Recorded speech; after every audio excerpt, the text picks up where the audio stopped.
जब कंस मारा गया तो उसके ससुर को बहुत दुख हुआ। कंस का ससुर जरासंध। अस्थि और प्राप्ति ये दो बहुत उसकी दुलारी पुत्रियां थी। कंस महाबली था, इसलिए इस महाबली कंस को ब्याह दी थी। जब सुना हमारी बेटियां विधवा हो गई, कंस ने ऐसा पराक्रम प्रकट किया था कि प्रसन्न होकर के जरासंध ने ब्याह किया था।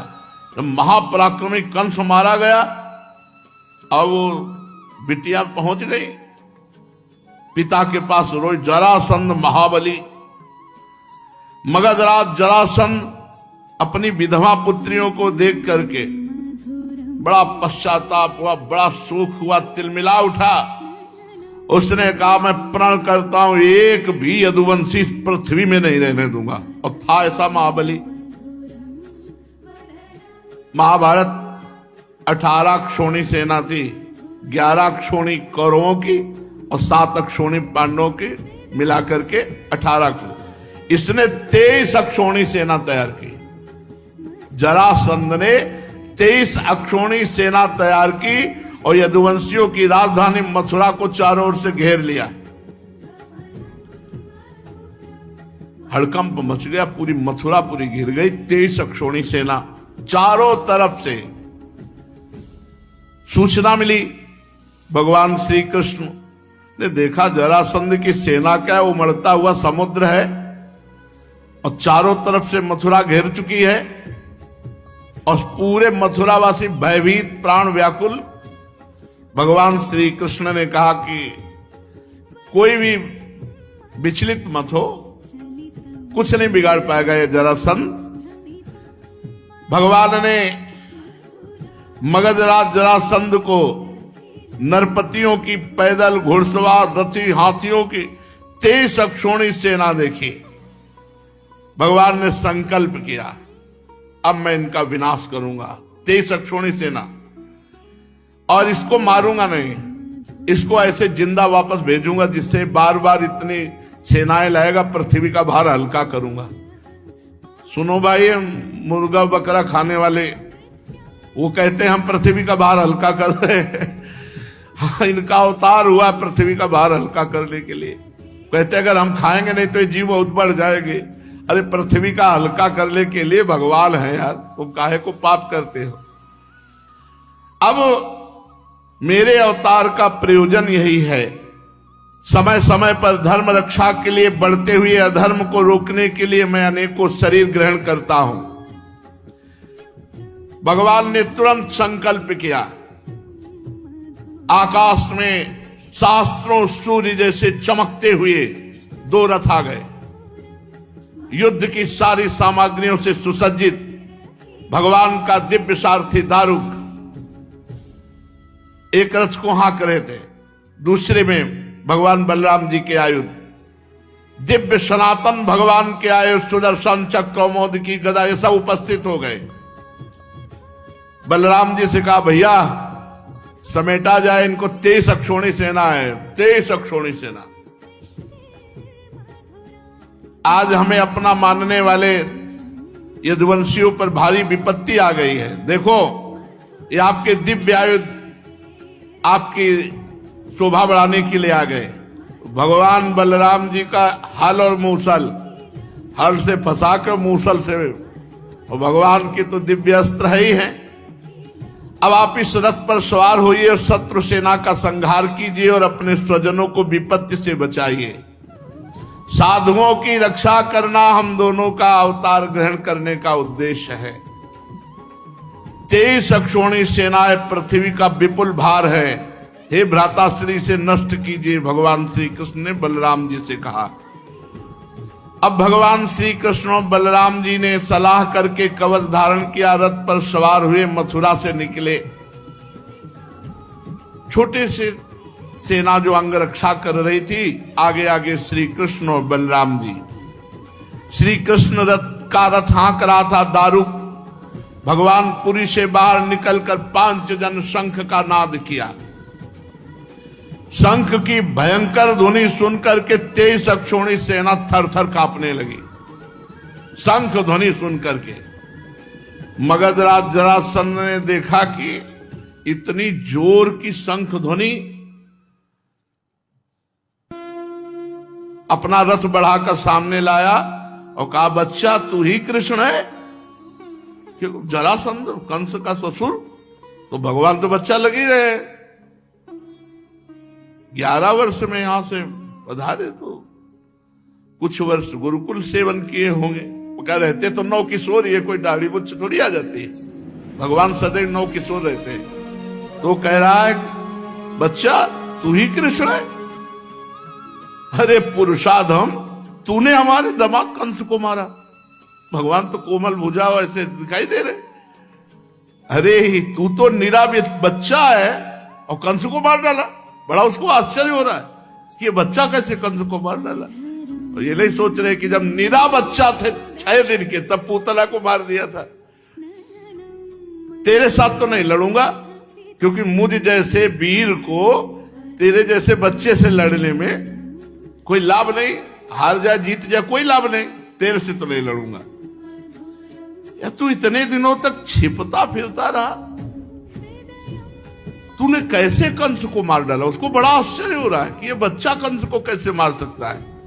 लेकिन तू अपने मामा का हत्यारा है, फिर भी मैं तेरे साथ नहीं लड़ूंगा। तू बच्चा है, जा भाग जा मेरे सामने। ऐसे जरासंध बोल रहा है, बड़ा अभिमानी है। हाँ, थोड़ा यदि बलराम चाहे तो लड़ सकते हैं। बलराम तुम्हारी श्रद्धा है मर करके स्वर्ग जाने की। अगर थोड़ी भी हिम्मत हो तो हिम्मत बांध करके मुझसे जैसे चाहे तैसे लड़ ले। और ये नहीं समझ रहे कि पूरा अनंत ब्रह्मांड इन्हीं के फड़ पे है। शेषावतार भगवान बलराम जी, मैं अभी अपने बाणों से छिन्न भिन्न करके तुझे स्वर्ग पहुंचा देता हूं। भगवान श्री कृष्ण ने कहा, मगधराज तुम सूरवीर हो? सूरवीर तो ऐसे नहीं होते। सूरवीर तो युद्ध करते हैं, डींग नहीं हाँकते। तुम अपने बल और परुष का तो बहुत बड़ा घमंड रखते हो। चाहूं तो तेरी अभी मृत्यु कर सकता हूं, लेकिन मारूंगा नहीं तुझे। भगवान श्री कृष्ण ने कहा, तू ऐसे बक रहा है जैसे मरने वाला सन्निपात में बकता है। बकले, हमारे जैसे वीर तेरे जैसे डींग हाँकने वालों की बात नहीं सुनते। परीक्षित, जैसे वायु बादलों से सूर्य को और धुएं आग को ढक लेती है, ऐसे ही भगवान श्री कृष्ण को चारों तरफ से मगधराज की सेना ने घेर लिया और बाणों की वर्षा कर दी चारों तरफ से। यहां तक कि भगवान का रथ सारथी कुछ नहीं दिखाई दे रहा, आधा धुंध, चारों तरफ से बाण चल रहे। अब जो अटारियों पर चढ़े हुए मथुरावासी देख रहे, सब हाहाकार मच गया कि अभी तो प्रारंभ ही हुआ युद्ध। भगवान का, बलराम जी का और श्री कृष्ण का सब रथ और सब ढक गया बाणों से। भगवान श्री कृष्ण चंद्रजू की गरुण चिन्हित ध्वजा और बलराम जी की ताल चिन्हित ध्वजा, ये सब ढक गई। तो मथुरावासी तो सोचे अब तो मार ही डालेंगे हम सबको, क्योंकि जब वहां ये हालत है तो यहां तो। लेकिन ये एक क्षण के लिए ऐसा हुआ। भगवान श्री कृष्णचंद्र ने देखा कि सूरवीर हैं ये भाई, बड़े बड़े लड़ाकू हैं। जैसे पानी की बूंदें बरसती हैं, ऐसे बाण वर्षा भगवान के ऊपर हो रही थी। भगवान ने अपने सारंग धनुष का प्रत्यंचा चढ़ाया, अद्वितीय अजेय। ये सारंग धनुष ऐसा है, अद्वितीय अजेय। सारंग धनुष की टंकार करके जेव ही एक बाण चढ़ाया। बस जेव ही एक बाण चढ़ा के छोड़ा तो अनंत बाण रूप धारण करके सब बाणों को काट करके सैनिकों का संहार करने लगे। ये भगवान के धनुष और बाण का चमत्कार। झुंड के झुंड उसी से बाण निकलने लगे और सब जितने बाण थे सब बाणों को काट करके और जितने सैनिक थे सबको काटने लगे। भगवान बड़ी फुर्ती से अलाप चक्र की तरह घूमकर चारों तरफ बाण संधान। हाथी, घोड़े, रथ, पैदल, चतुरंगिणी सेना का संहार होने लगा। भगवान के बाणों से हाथियों के सर कट गए और मरकर गिरने लगे। बाणों की बौछार से घोड़े, मनुष्य, जो सबको, पैदल सेना की बाहें, जांग, सिर अलग अलग कटकर गिरने लगे। अमित तेजस्वी भगवान बलराम जी ने हल और मूसल संभाला। हजार हजार, 10-10 हजार ऐसे हल में फंसा कर एक ही मूसल में राधे श्याम कर देते। अब भगवान बलराम जी का बल, अरे पूरी पृथ्वी ब्रह्मांडों को सरसों की दाने की तरह अपने फण में धारण किए हुए है। बड़े बड़े दिग्गज बलशाली हाथियों को मूसलों की मार से सब नष्ट कर दिया। अब वहां भयानक पहाड़ लग गए। 23 अक्षोणी सेना, जरासंध की वो सेना समुद्र के समान दुर्गम, भयावह, बड़ी कठिनाई से जीतने योग्य थी। थोड़े ही समय में भगवान श्री कृष्ण उधर छोड़ दिया सुदर्शन चक्र, साफ करता चला जा रहा है गर्दने, चाहे हाथी हो, चाहे घोड़ा हो, चाहे मनुष्य हो। कुछ ही समय में 23 अक्षोणी सेना का विनाश कर दिया। सारे जगत के स्वामी भगवान श्री कृष्ण के लिए तो खिलवाड़ है, और संकल्प करे तो अनंत ब्रह्मांड एक सेकंड में नष्ट हो जाए। खेल खेल में तीनों लोकों की उत्पत्ति, स्थिति और संहार करने वाले प्रभु हैं। उनके लिए कोई बड़ी बात है?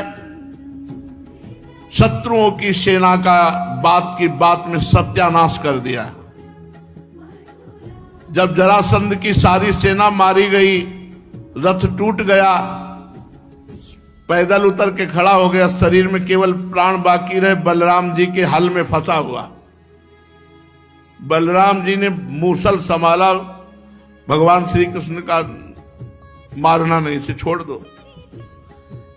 जरासंध ने पहले विपक्षी नरपतियों का बहुतों का वध किया है, परंतु बलराम जी की पकड़ में आने के बाद वो हिम्मत नहीं थी कि छुड़ा सके।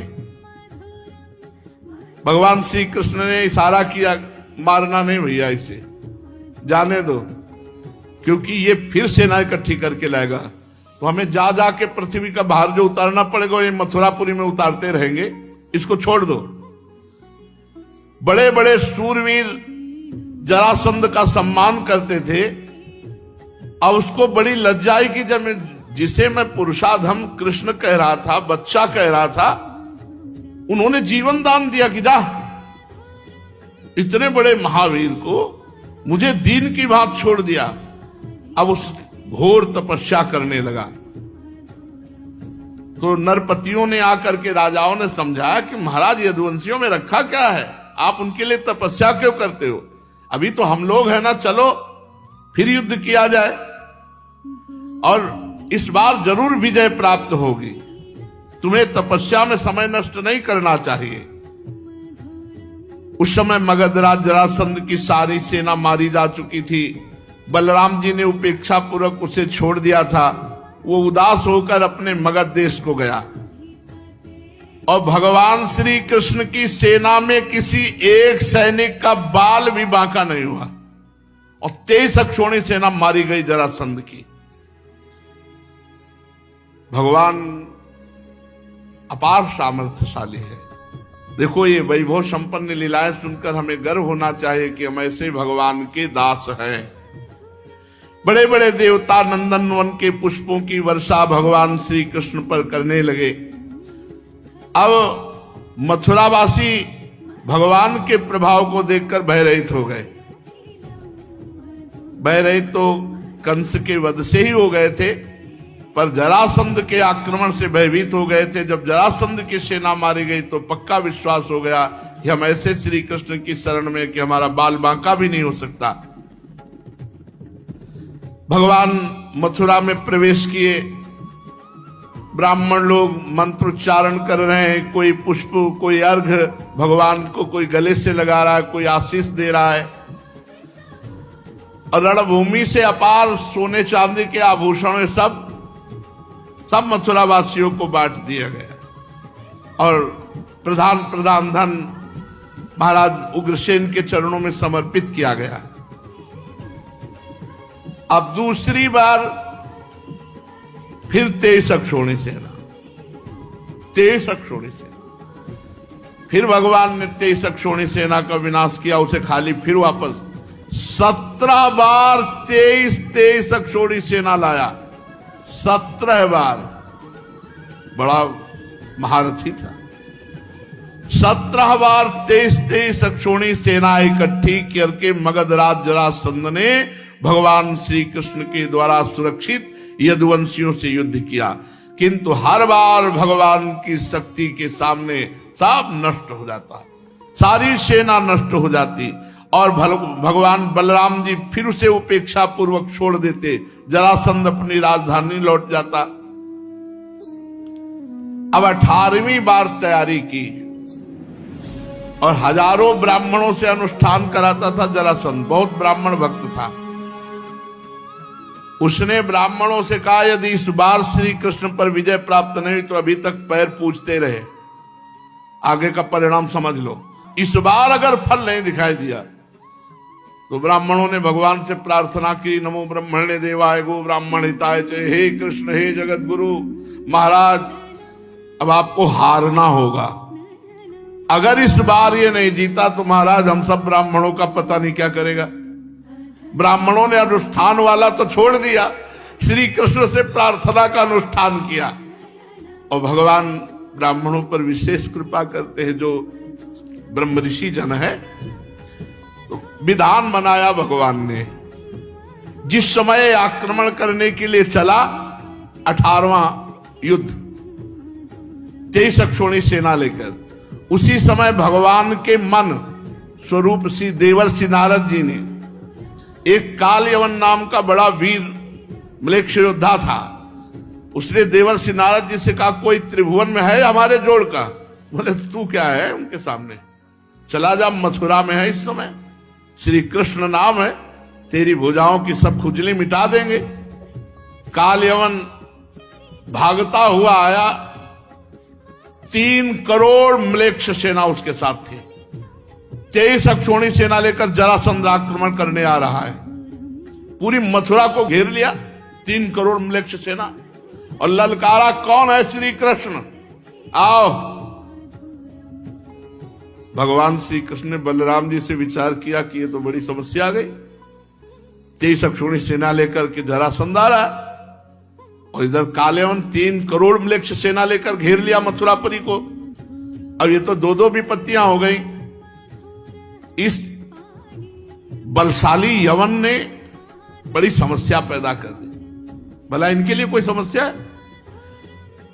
देखो, अगर हम इससे लड़ने लगे तो जरासंध बस पहुंचने ही वाला है, वो हमारी पूरी मथुरापुरी को नष्ट कर देगा, क्योंकि चिढ़ा हुआ है। 17 बार 23 अक्षौणी सेना मारी गई।